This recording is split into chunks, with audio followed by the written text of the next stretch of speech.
सो हम बात करते हैं एक्सक्यूजेस की। जो एक्सक्यूजेस आपने खुद को बताने हैं, they have to be legitimate, because they have to be very legitimate so that they will convince yourself that you are not incapable. You have a valid reason of doing whatever you are doing. You don't feel guilty. So you don't feel guilty, because guilt होगा तो depression होगा, depression की feeling आएगी, मज़ा कम हो जाएगा। और जो आपने डिले किया है वो किया ही मज़े के लिए, और मज़ा ही ना आए तो फिर फ़ायदा क्या। सो आपने अपनी उस स्टेट को नॉर्मलाइज करना है, उसके लिए आपको एक लेजिटिमेट रीज़न चाहिए। So let's get back to the fact कि हमने असाइनमेंट टाइम पे नहीं की, मैंने डिले की रिक्वेस्ट कर दी है।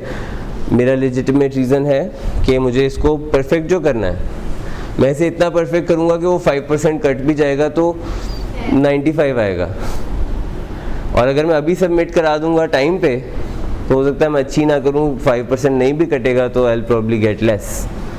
तो मेरा ख्याल है मैं पूरा काम कर लूँ। रिलेशनशिप पे क्यों नहीं काम करते? What's the legitimate reason that we make for that? For granted fear of failure भी होता है। फियर ऑफ फेलियर हो गया, और कि मैं अपने आप पे भी काम कर रहा हूँ, जब पहले तो अपने आप पे काम करूँगा, फिर अपने रिलेशनशिप पे काम बाद में आएगा।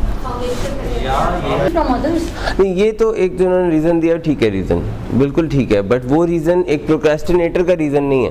अच्छा, वो एक प्रोक्रेस्टिनेटर का रीज़न नहीं है, वो एक जनरली एक रीज़न है कि आप अपने घर वालों को या ब्लड रिलेटिव्स को फॉर ग्रांटेड ले लेते हैं, क्योंकि वो तो है ही हैं।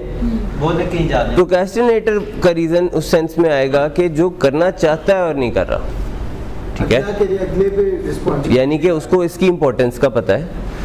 वो यहाँ पे भी हम आते हैं तो यहाँ पे इसकी इम्पोर्टेंस डिस्कस होती है, पर फिर भी what needs to be done वो कर नहीं रहा। तो हम उस सेंस में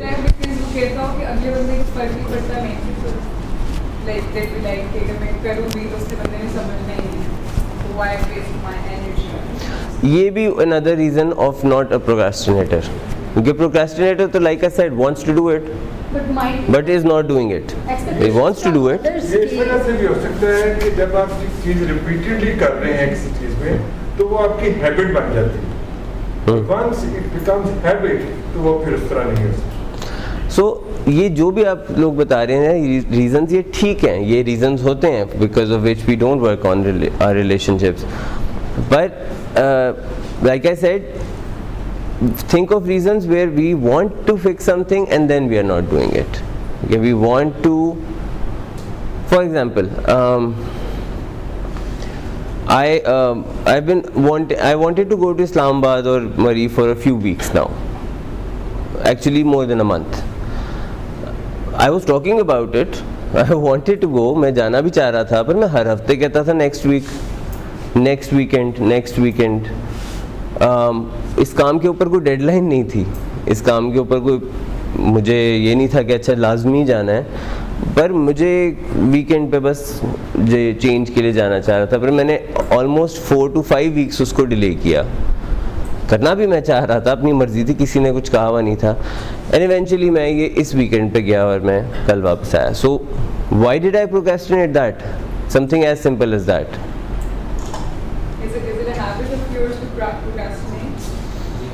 No, मतलब yes, for a long time I did that, and like I said पहले कि जिन चीज़ों में डेडलाइन होती है वो काम मैं पूरा कर लेता हूँ टाइम पे।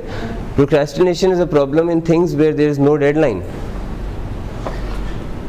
अगर कोई इस्लामाबाद में काम होता तो मैं पहुँच जाता लास्ट मिनट पे, वो कर लेता, लेकिन मुझे कोई काम नहीं था, तो मैं ये रीज़न्स कभी कभी मैं काम का रीज़न एक्सक्यूज़ यहाँ का बनाता था कि मैं बिज़ी हूँ। उससे पिछले वीक में 2 दिन तबीयत नहीं ठीक थी, so I didn't come to work, so I thought कि अभी इस वीक नहीं जाना चाहिए। One way or another, I kept making excuses and I delayed something which didn't have a deadline. और कोशिश कर रहे थे कि आप वैलिड रीजंस थे, कुछ वैलिड होंगे, कुछ नहीं थे। सो ये तो प्रायोरिटी इशू नहीं आ गया? प्रायोरिटी इशू है असल में कि आपको यहाँ के काम प्रायोरिटी की उसमें एक 2 वीकेंड ऐसे तो कोई काम नहीं था, मैं इसलिए बता रहा हूँ ना कि मैं सोच के मुझे लगा है कि मैं अब बात करते करते मुझे फील हुआ है कि हाँ मैंने किया है सर प्रोक्रेस्टिनेट। इम्पोर्टेंस भी तो मैटर करती है, आपका शायद वहाँ जाना इतना इम्पोर्टेंट नहीं। कोई इम्पोर्टेंट नहीं था, लेकिन मैंने सोचा तो हुआ था, मैंने जाना तो था ही, मैं सिर्फ उसको बगैर रीज़न के डिले कर रहा था। मेरा यहाँ रुकना भी कोई बहुत इम्पोर्टेंट नहीं था, जाना तो वीकेंड पे ही था। यूज़र्स ऑफ मैरिजुआना थिंक कि अब अगले साल ही सोचेंगे, वो अगले दिन का भी नहीं सोचते। When somebody is high on cannabis और marijuana weed, तो लोग कहते हैं कि छोड़ो, टेंशन ही कोई नहीं है, अब तो चिल सीन। काम को छोड़ दें, अगले साल से अगले साल सोचेंगे।